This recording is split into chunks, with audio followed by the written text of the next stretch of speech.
তো দুঃখের সাথে জানাচ্ছি, অনেক বড় সর্বনাশ হয়ে গেল আমার আজকে। অনেক বড় সর্বনাশ যে আমার ফিঞ্চ পাখিগুলো বিড়ালে খেয়ে ফেলেছে। কি বলবো, ভাষা খুঁজে পাচ্ছি না। একদম রানিং পাখিগুলো, ডিম বাচ্চা রানিং ছিল। তো দেখুন, চার থাকের খাঁচাটা, এই চার থাকের খাঁচাটা নিচতলা আর দ্বিতীয় তলাতে এই অনাকাঙ্ক্ষিত ঘটনাটা ঘটেছে। নিচতলায় এক জোড়া ছিল, সাদা জোড়াটা, আর দোতলায় ছিল এক জোড়া। দেখতে পাচ্ছেন এই নিচতলার যে জোড়াটা ছিল এটা নটটাকে খেয়েছে, যে এখানে অনেকটা, যে দরজার কাছাকাছি এনে তারপর খেয়েছে। আর আরেকটা হচ্ছে এই সাইডে খেয়েছে। প্রত্যেকটা একটা করে পাখি আছে। এটা একটু আহত হয়েছে। এটা মাদিটা, সাদার সাথে যে জোড়াটা ছিল, এই মাদিটা। এটা পায়ে ব্যথা পেয়েছে। এই জোড়াটা 5টা ডিমও পেড়েছিল, 5টা ডিমই ফার্টাইল ছিল। আর 2-3 দিন পর ফুটতো ডিমগুলো, কিন্তু কি আর করার, বিড়ালের আক্রমণে পাখিটাকে হারালাম। এখানেও মাদিটা আছে, নটটাকে খেয়ে ফেলেছে। তো দেখুন,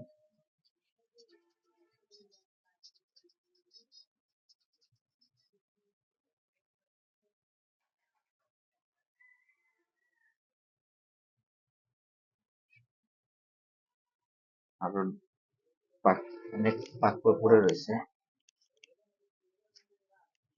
সাদা পাখিটার পাক এগুলো,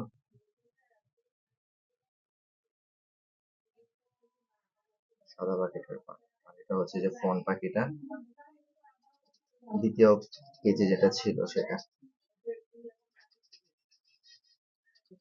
পাকগুলো পুরোটা ছড়িয়ে ছিটিয়ে আছে। আজকে রাতেই হয়তো খেয়েছে। যে দেখুন, নিচতলা এখান দিয়ে আর দ্বিতীয় তলা এখান দিয়ে।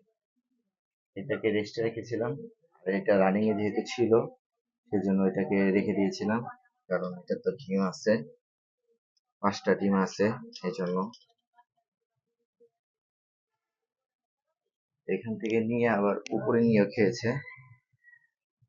উপরে পাথর পড়ে আছে, যে এখান থেকে একটা পাখি নাই। এখানে 9টা পাখি ছিল,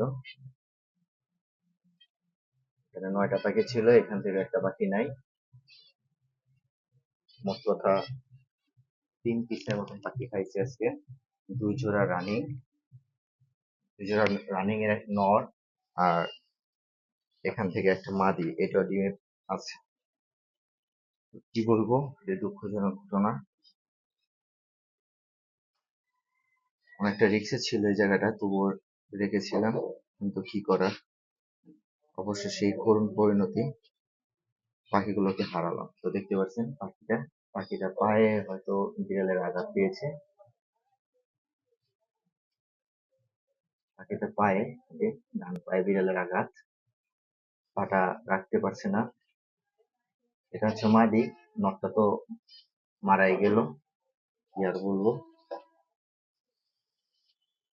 আর এটা হচ্ছে মাদি, এটা নটটাও মারা গেছে।